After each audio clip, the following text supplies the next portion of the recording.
Welcome back to the Deep Dive. If you're looking to make a really big leap in your career, this is definitely for you. We are tearing apart the November 2025 newsletter from the Career Experts Group.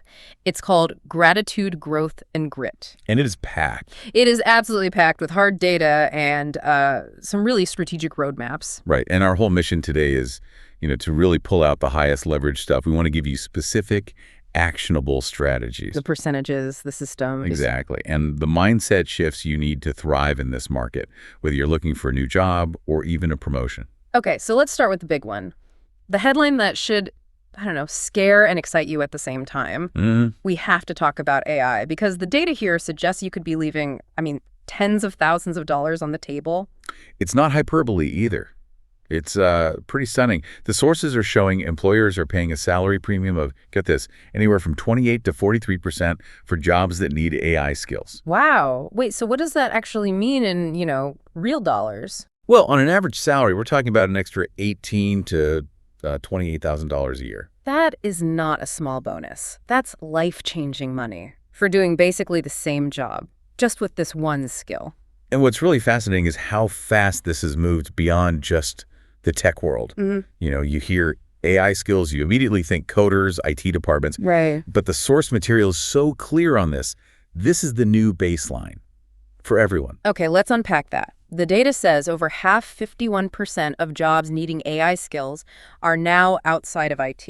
Yeah, and there's been an 800% surge in non-tech job postings mentioning generative AI since 2022. It's just exploding. In places like marketing, HR, finance. Even healthcare administration. Yeah. And that urgency, that explosion, is tied to a really important warning in the newsletter. Which is? The biggest risk to your career isn't being replaced by an AI system. It's being outperformed by your colleagues who use it. Exactly. That's the reframe. It's not man versus machine. It's about who has the best tools. And for job seekers, this is critical. 66% of hiring managers say they will not hire someone who lacks basic AI literacy. You just can't ignore it. That stat is the new minimum. So to get that, $18,000 to $28,000 premium, you have to show measurable results. So what's the roadmap? How do you start? It starts small. The advice is to pick just 2 routine things you do at work. Maybe summarizing big reports or turning messy meeting notes into clear action items. Okay, simple enough. Then pick one tool, ChatGPT, Copilot, Gemini, whatever, and just learn it inside and out for those 2 tasks. But here's the real key. Go on. You have to translate that into metrics on your resume. That's where the rubber meets the road. You can't just say, used ChatGPT. No. So how do you track something like a 42% reduction in time if you weren't really tracking it before? That's a great question. You create the audit trail yourself. You have to be intentional. So before you start using the AI, time yourself on a proposal. Your baseline. Your baseline. Let's say it takes you 6 hours. Then you use the tool and track it again. Maybe it's 3.5 hours now. And that's how you get to that incredible example they gave, something like leverage ChatGPT to reduce draft time by 42%. Well, increasing proposal acceptance from 68 to 81%. When a hiring manager sees that, they don't just see a skill.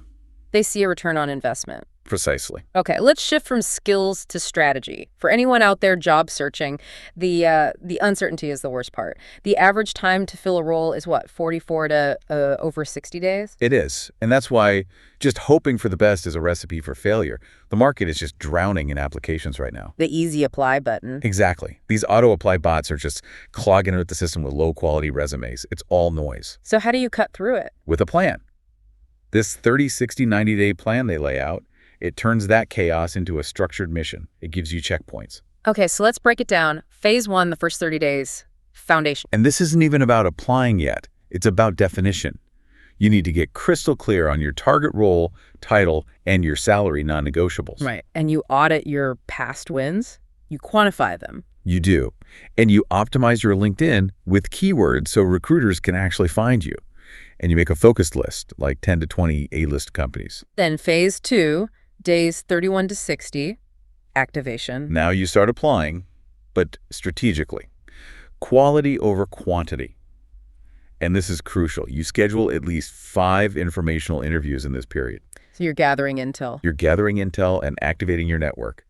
And for any actual interviews, you use the STAR method. Okay, wait, let's pause there. Most people know STAR, but this source says STAR. What's that last R? That's the deep dive part. The R stands for reflection, or refinement. Reflection, okay. It's what separates a good answer from a great one.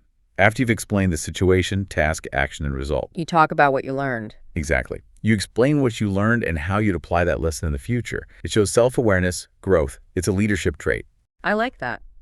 Okay, then phase 3, days 61 to 90. Acceleration. Right. You're either closing a deal or you're pivoting. You keep applying, but you're also reflecting after every interview. You're prepared for salary talks. And if nothing's happening by day 90? Then the plan tells you it's time to pivot. You have to go back to phase 1 and re-audit your assets and keywords. Something is off. The biggest piece of this whole strategy, though, seems to be the time investment formula. Oh, absolutely. Dedicate 80% of your time to strategic networking and only 20% to cold applications. That is completely backwards for most people. It feels backwards, but it's necessary because of all that noise we talked about. Networking lets you bypass the filters. You come in with trust built in.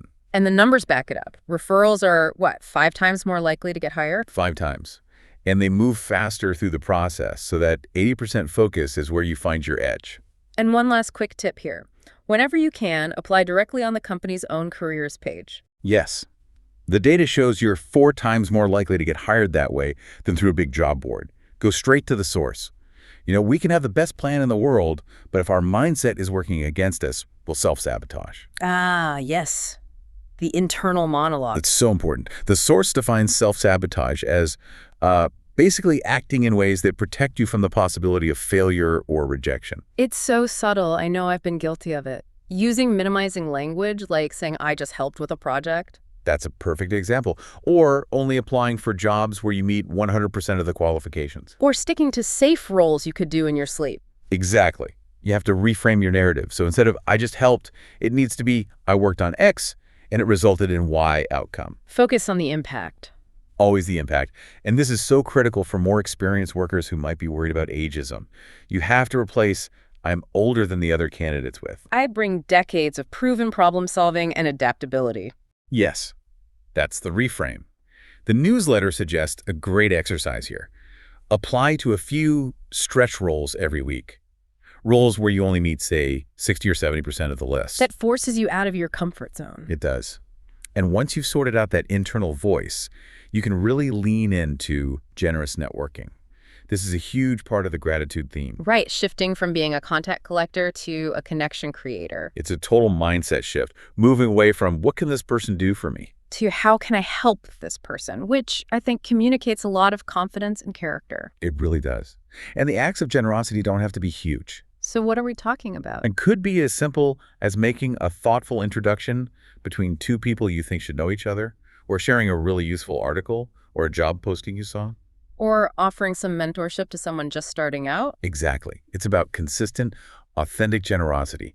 That's what builds a strong, resilient network. So we've covered strategy and mindset, but the newsletter also gets into leadership. Specifically, in their Ask the Expert section, they tackle a really tough scenario. A very tough one. How to support an employee who has just received a serious diagnosis, like cancer. This is such a critical skill for managers today. It's a very high-value skill, yes. It's about balancing that need to be supportive with professional accountability. And the key finding here is often really surprising to people. What's that? It's that 67% of people diagnosed with cancer found that continuing to work during their treatment actually helped their recovery. Wow. So it creates a sense of normalcy. A much-needed sense of normalcy. So the biggest mistake a manager can make is just assuming the person can't or doesn't want to work. Okay, so what are the guidelines then for a manager in that situation? First thing is, disclosure is 100% up to the employee. They lead on who knows what and when. You just follow their lead. And in terms of communication? You focus on the person, not the diagnosis. Simple, supportive phrases like, I'm thinking about you, or we're here for you. That's it. And what do you absolutely avoid saying? Avoid anything intrusive. Don't ask about the cause, and please never say, I know how you feel. Right. Unless you've been there. Unless you've walked that exact path, you don't know. Just listen. And when it comes to their workload, given how unpredictable treatment can be, you have to focus on their work capacity, not their illness. Flexibility is key. And when you offer help, be specific. Don't just say, Let me know if you need anything. Because they never will. They won't. Duh. Instead, you say, I am going to be the point person for Project X while you're out, and I'll send you an update every Friday. That's so much more helpful. It gives them clarity and reduces their mental load. It does. Yeah. And finally, managers should remember they don't have to have all the answers. Direct your employee to great resources like the organization Cancer and Careers.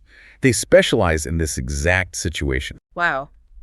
This has been a really comprehensive deep dive. We've covered the absolute necessity for growth, through AI literacy to get those salary premiums, and the need for grit to structure your job search with that 30-60-90 plan and the 80-20 rule. And we wrapped with the power of gratitude and empathy, which isn't just a soft skill, it's a high-value professional tool, whether you're networking or leading. What really stands out is how it all connects strategy and mindset. It reminds me of that C.S. Lewis quote from the newsletter.